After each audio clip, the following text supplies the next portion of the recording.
रुद्रपुर एक ऐसा गांव था जहां कभी खुशहाली और हरियाली थी, लेकिन अब सूखी और दर की जमीन का एक सूना सा दृश्य था। कड़क सूरज की तपिश में खेत बेजान हो चुके थे। गांव के लोगों की उम्मीदें खत्म हो चुकी थीं। सरकार ने राहत की योजना बनाई थी, लेकिन वह केवल कागजों तक सीमित रही। किसानों का जीवन हर दिन और भी कठिन होता जा रहा था। बाबूलाल, जो इस गांव का एक साधारण किसान था, अब उस कगार पर खड़ा था जहां से कोई भी वापसी मुश्किल थी। बाबूलाल का दिल खेतों में बसा था। वहीं उसने अपनी पूरी जिंदगी बिताई थी। वह जानता था कि उसकी जमीन उसकी पहचान है, लेकिन अब उसकी उम्मीदें टूट चुकी थीं। 3 सालों से बारिश न होने के कारण उसकी फसलें बर्बाद हो चुकी थीं। पैसे का संकट इतना बढ़ चुका था कि उसकी जमीन को साहूकार देवराज के हाथों में गिरवी रख दिया था। बाबूलाल के पास अब कोई रास्ता नहीं बचा था। बस एक ही रास्ता था, और वह था साहूकार के कर्ज को चुकाने का। देवराज गांव का सबसे बड़ा साहूकार था, जो अब किसानों की उम्मीदों का सबसे बड़ा दुश्मन बन चुका था। उसकी आंखों में लालच था और उसका दिल किसी पत्थर से भी कठोर था। उसने बाबूलाल से कर्ज लिया था, लेकिन ब्याज की दरें इतनी ऊंची थीं कि वह मूलधन कभी चुका नहीं पाया। हर बार देवराज उसे डराता, धमकाता और कहता, बाबूलाल, अगर तुमने 1 हफ्ते में पैसा नहीं दिया तो तुम्हारी जमीन मेरी होगी और तुम्हारी बेटी। देखो, ज्यादा सोचो मत। मैं बड़ा रहमदिल हूं, लेकिन जो मेरे रास्ते में आएगा उसे छोड़ता नहीं हूं। बाबूलाल के दिल में चुभन थी, लेकिन वह चुप रहता। वह जानता था कि देवराज का दबाव अब इतना बढ़ चुका था कि उसे कुछ भी करने का हक नहीं था। उसका दिल तो टूट चुका था, लेकिन एक उम्मीद की किरण थी, उसकी बेटी भूमि। भूमि एक सशक्त और क्रांतिकारी लड़की थी, जो पढ़ाई में अव्वल थी।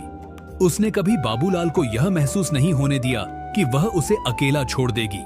भूमि हमेशा बाबूलाल के पास बैठती और उसे साहस देती। बाबू, हम हार नहीं मान सकते। हम जमीन की पुकार को नहीं छोड़ सकते। तुम्हारी लड़ाई सिर्फ हमारी नहीं, बल्कि पूरे गांव की लड़ाई है। बाबूलाल उसकी बातों को सुनता और मुस्कुराता। भूमि की आंखों में एक अलग ही चमक थी। वह जानती थी कि बाबूलाल की तरह ही कई किसान मुश्किलों में हैं, और एक दिन वह अपने गांव के किसानों के लिए कुछ करने का सपना देखती थी। भूमि को यह एहसास हो चुका था कि अगर इस सिस्टम से बदलाव लाना है तो उसे अकेले ही लड़ाई शुरू करनी होगी। एक दिन गांव में पंचायत की बैठक बुलाई गई। सरपंच मदन सिंह ने सरकारी योजना का ढिंढोरा पीटते हुए किसानों से कहा, हमने मुख्यमंत्री सहायता योजना में सभी किसानों का आवेदन भेज दिया है। जल्द ही आपको राहत मिलेगी। आपको 10,000 रुपए और 1 क्विंटल अनाज मिलेगा।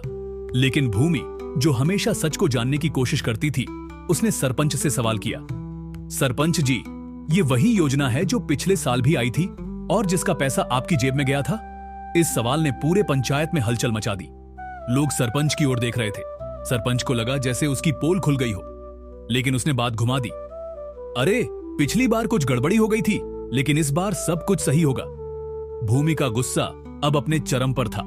उसने ठान लिया था कि वह इस भ्रष्ट व्यवस्था के खिलाफ खड़ी होगी। वह जानती थी कि सिर्फ शब्दों से कुछ नहीं होगा, उसे कुछ ठोस करना पड़ेगा। रात को बाबूलाल अपने आंगन में बैठा था और भूमि उसके पास आई। उसने कहा, बाबू, हमें साहूकार देवराज और इस व्यवस्था को चुनौती देनी होगी। मैं कुछ करना चाहती हूं। हमें किसानों को एकजुट करना होगा। बाबूलाल ने चुपचाप उसकी बात सुनी। वह जानता था कि इस समय वह कितना भी कुछ कर ले, देवराज और पंचायत का दबाव उन पर रहेगा, लेकिन भूमि के इरादों को वह नकारा नहीं कर सकता था। उसकी बेटी ने हमेशा उसे न केवल उम्मीद दी थी, बल्कि उसे लड़ने का साहस भी दिया था। भूमि ने योजना बनाई। वह किसानों को इकट्ठा करेगी, उन्हें जागरूक करेगी और एक आंदोलन शुरू करेगी। यह आंदोलन सिर्फ सूखा और कर्ज के खिलाफ नहीं होगा, बल्कि उन सभी व्यवस्था के खिलाफ होगा जो गरीब किसान को कुचलने का काम करती है। लेकिन देवराज, सरपंच और बाकी सरकारी अधिकारियों को यह बहुत जल्दी पता चल गया। देवराज ने धमकी दी, भूमि, तू जो कर रही है वह तुझे भारी पड़ेगा। अगर तुमने यह आंदोलन जारी रखा तो मैं तुम्हारे पिता की जमीन को जब्त कर लूंगा। भूमि ने एक ठान लिया था। वह चुप नहीं बैठने वाली थी। उसका इरादा साफ था। वह कड़ी मेहनत के साथ किसानों के बीच जागरूकता फैलाएगी और संघर्ष के रास्ते पर चल पड़ेगी।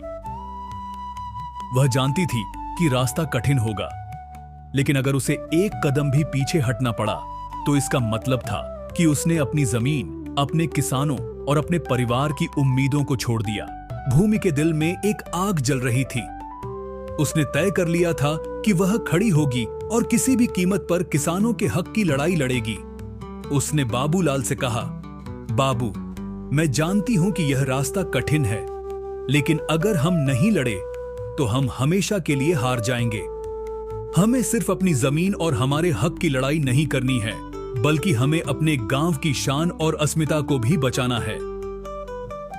भूमि ने गांव के हर किसान से मिलना शुरू किया। उसने एक बैठक बुलाई और किसानों को एकजुट करने की कोशिश की। उसने उन्हें समझाया कि यह सिर्फ सूखा और कर्ज की बात नहीं है, बल्कि यह उनके अस्तित्व की लड़ाई है। वह हर किसी से कहती, हमारे पास एक चीज है जो हमारे लिए सबसे मूल्यवान है, हमारी जमीन। अगर हम अपनी जमीन को बचाने के लिए खड़े नहीं होंगे तो यह हमारी पहचान खो देने के बराबर होगा। गांव के किसानों में अब जागरूकता फैलने लगी। बाबूलाल, जो पहले शांति से बैठकर समस्याओं का हल सोचता था, अब धीरे धीरे भूमि के संघर्ष में भागीदार बन गया था। वह जानता था कि अगर भूमि और अन्य किसान एकजुट हो गए तो इस बुरे दौर से बाहर निकलने का एक मौका मिलेगा। इसी बीच देवराज को यह खबर मिल गई। उसे लगा कि भूमि का आंदोलन उसकी ताकत को चुनौती देने वाला है। उसने सोचा, अगर यह आंदोलन बड़ा हुआ तो मैं अपना प्रभाव खो दूंगा। देवराज ने अपनी पूरी ताकत झोंकी और भूमि को डराने धमकाने की कोशिश शुरू कर दी। वह कई बार बाबूलाल के पास आकर कहता, तुम्हारी बेटी ने जो सिर उठाया है उसे यह बहुत महंगा पड़ेगा। अगर तुमने अपना कदम वापस नहीं लिया तो तुम्हारी जमीन मेरे पास होगी। तुम्हारी बेटी को मैं देख लूंगा। भूमि को देवराज की धमकियां समझ में आती थीं, लेकिन उसने फैसला किया कि अब डर को अपने रास्ते का हिस्सा नहीं बनने देगी। वह जानती थी कि देवराज और उसके जैसे लोग केवल भय दिखाकर किसानों को दबाते हैं। भूमि ने यह ठान लिया कि अब उसे और किसी को डरने नहीं देना है। एक दिन भूमि ने गांव के अन्य किसानों के साथ मिलकर एक बैठक बुलाई, जिसमें एकजुट होकर कर्ज माफी और जमीन की सुरक्षा के लिए संघर्ष करने की योजना बनाई। वह सभी को कह रही थी, हमें एक साथ खड़ा होना होगा। अगर हम अलग अलग लड़ेंगे तो हमारी ताकत बिखर जाएगी। हम अपनी आवाज को एकजुट करेंगे और हमें कोई नहीं दबा सकेगा। समय बीतता गया और भूमि का आंदोलन दिन प्रतिदिन बढ़ता गया। किसानों ने संघर्ष में अपनी पूरी ताकत लगा दी। साथ ही भूमि ने एक नई पहल की, सभी किसानों को एक मंच पर लाना, ताकि वे एकजुट होकर साहूकारों और भ्रष्ट अधिकारियों के खिलाफ आवाज उठा सकें। साहूकार देवराज ने अब स्थिति को पूरी तरह से अपने हाथों में लेने की कोशिश शुरू कर दी। उसने बाबूलाल को धमकियां देनी शुरू कर दी और कुछ किसानों को चुप करने के लिए डराने धमकाने के तरीके अपनाए। लेकिन भूमि ने हर बार उसका विरोध किया। उसने अपनी टीम बनाई जो देवराज और उसके समर्थकों के खिलाफ प्रतिरोध करती थी। भूमि का संघर्ष अब सिर्फ उसकी नहीं, बल्कि पूरे गांव की लड़ाई बन चुका था। धीरे धीरे और किसान भी उसकी आवाज में आवाज मिलाने लगे। वहीं दूसरी तरफ सरपंच मदन सिंह, जो पहले सिर्फ देवराज के पक्ष में खड़ा था, अब खुद को दबाव में महसूस कर रहा था। गांव में बढ़ते असंतोष को देखकर उसे डर था कि कहीं उसका राज न खत्म हो जाए। सरपंच ने भी भूमि से मिलकर उसे समझाने की कोशिश की। भूमि, तुम्हारी यह लड़ाई सिर्फ तुम्हारे लिए नहीं, बल्कि सभी के लिए मुश्किलें पैदा कर रही है। देवराज एक शक्तिशाली आदमी है।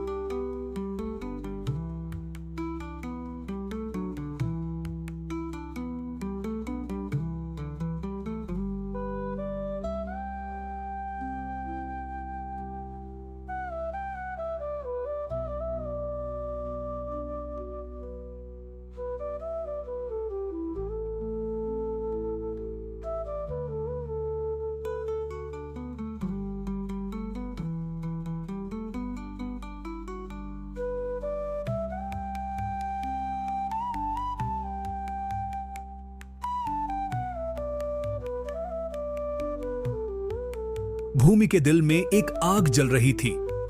उसने तय कर लिया था कि वह खड़ी होगी और किसी भी कीमत पर किसानों के हक की लड़ाई लड़ेगी।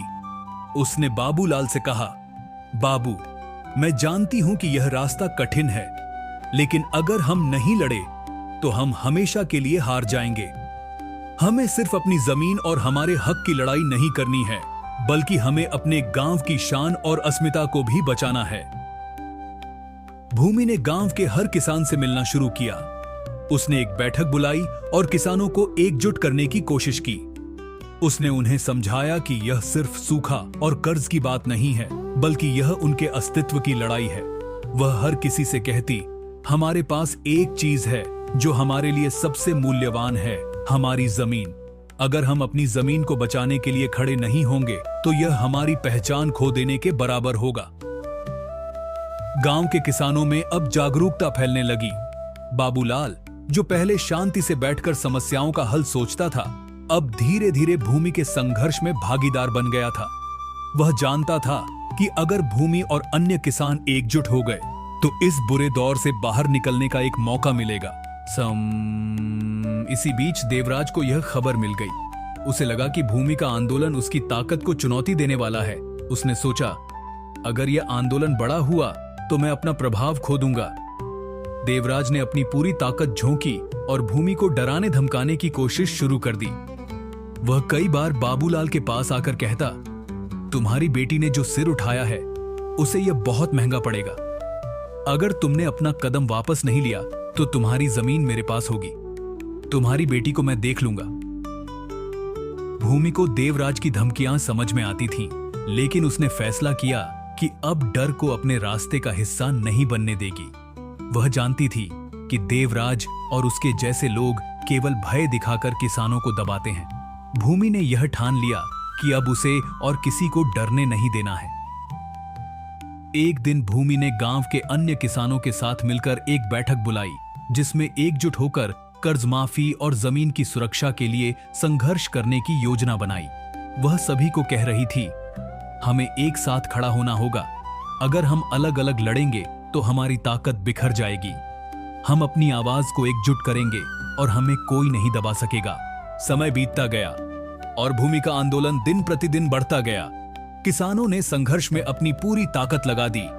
साथ ही भूमि ने एक नई पहल की, सभी किसानों को एक मंच पर लाना, ताकि वे एकजुट होकर साहूकारों और भ्रष्ट अधिकारियों के खिलाफ आवाज उठा सकें।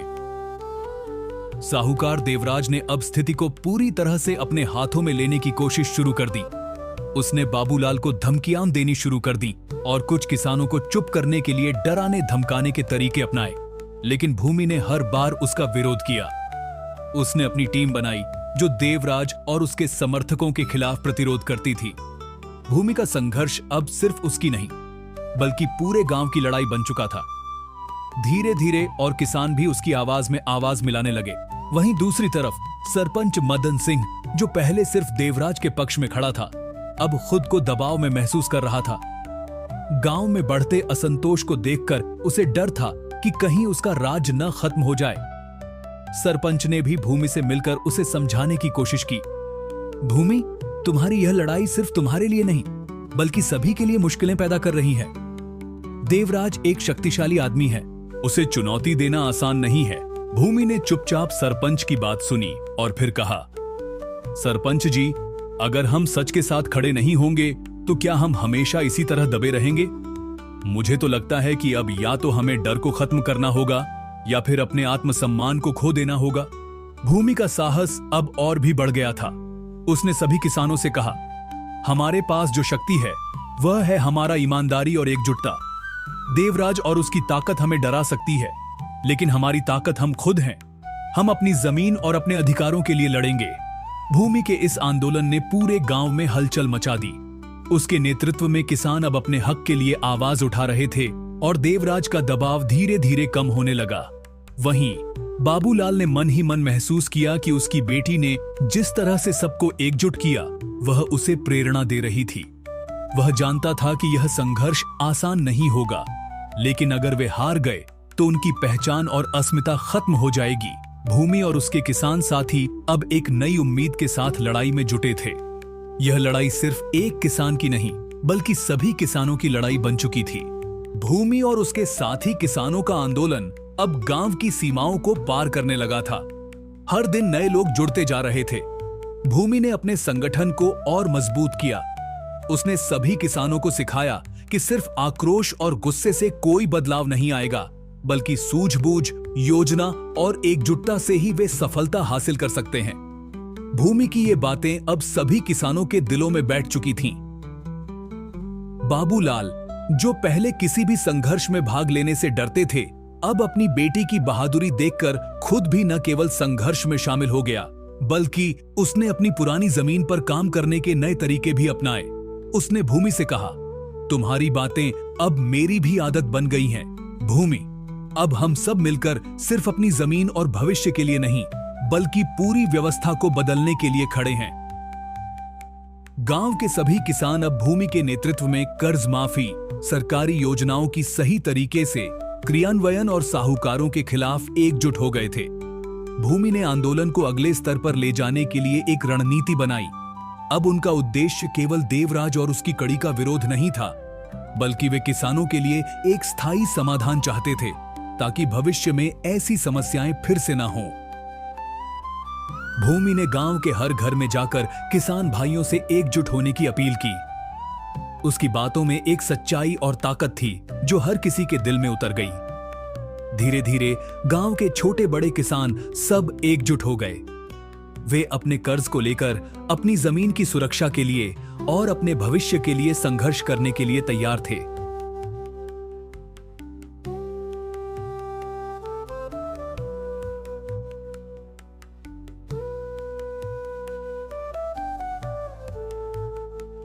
लेकिन जैसे जैसे भूमि का आंदोलन बढ़ता गया, देवराज का डर भी बढ़ने लगा।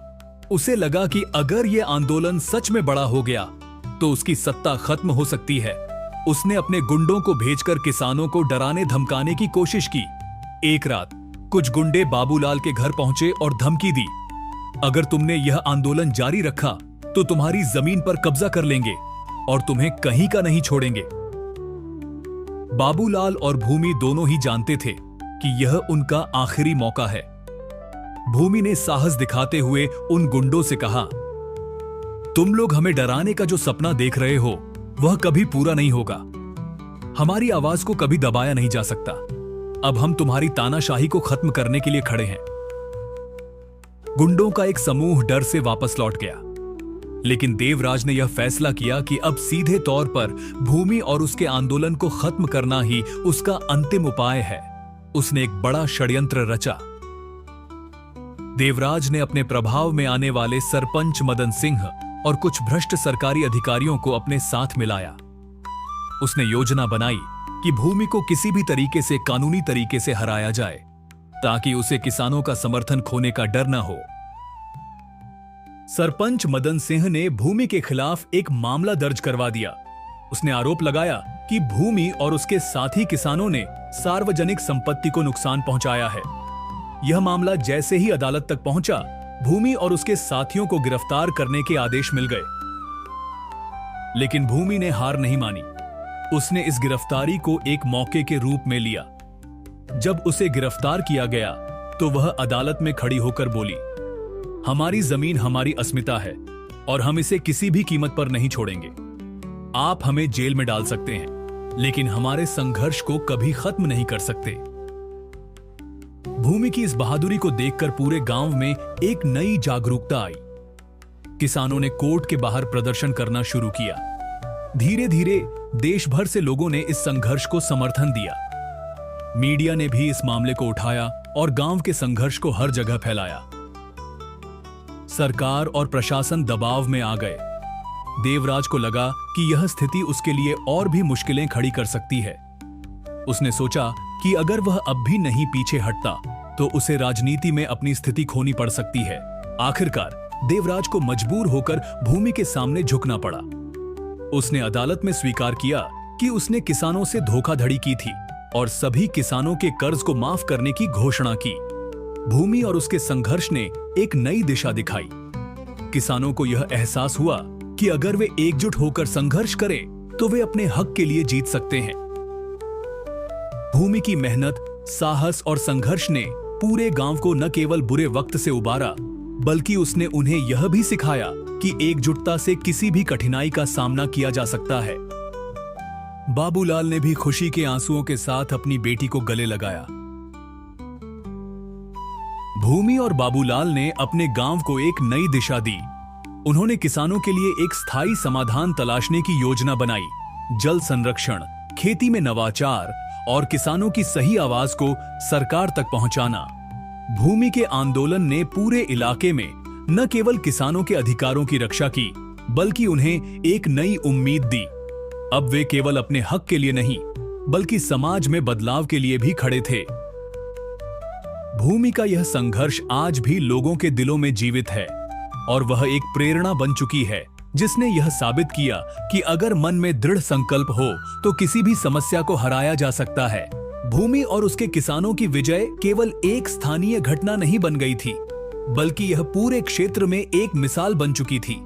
देवराज द्वारा किसानों के कर्ज को माफ करने के बाद भूमि का संघर्ष अब एक प्रेरणा बन गया था। किसानों का आत्मविश्वास बढ़ गया था और वे समझने लगे थे कि अगर वे एकजुट होकर संघर्ष करें तो किसी भी साहूकार या भ्रष्ट व्यवस्था को हराया जा सकता है। गांव में अब सब कुछ बदल चुका था। भूमि और बाबूलाल ने मिलकर गांव में नई योजनाएं बनाई। सबसे पहले भूमि ने जल संरक्षण की योजना बनाई ताकि सूखा जैसे संकट से निपटने के लिए गांव में पानी की कमी न हो। उसने किसानों को नई किस्म की फसलें उगाने के लिए प्रेरित किया ताकि वे सिर्फ एक ही फसल पर निर्भर न रहे, बल्कि हर मौसम में कुछ न कुछ उगा सके।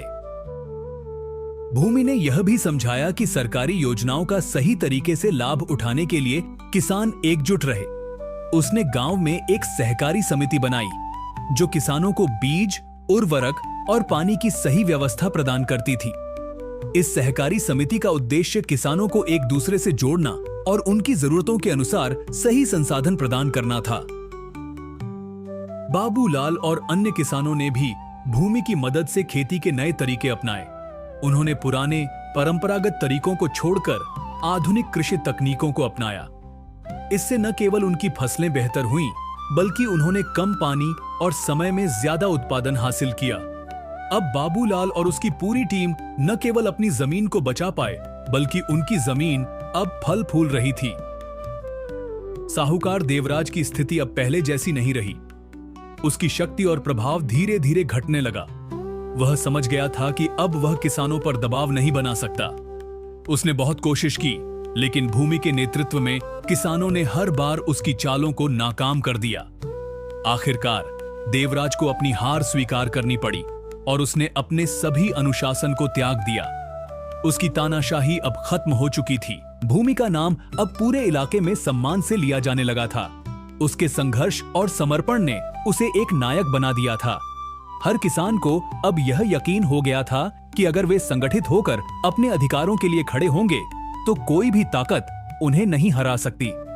भूमि ने खुद को एक नेता के रूप में स्थापित कर लिया था, लेकिन उसने कभी यह नहीं भूलने दिया कि उसकी असली ताकत उसकी मेहनत और संघर्ष में छिपी थी, न कि केवल उसका नाम। गांव की तस्वीर अब पूरी तरह बदल चुकी थी। पहले जो गांव सूखा, कर्ज और दरिद्रता के दलदल में फंसा हुआ था, वह अब समृद्धि की ओर बढ़ रहा था। किसानों की जिंदगी में खुशियां वापस लौट आई थीं।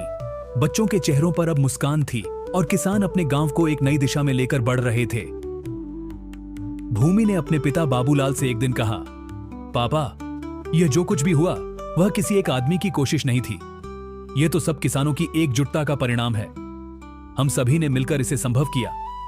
अब हमें यह सुनिश्चित करना है कि हमारे संघर्ष का यह फल पीढ़ियों तक सहेजा जाए।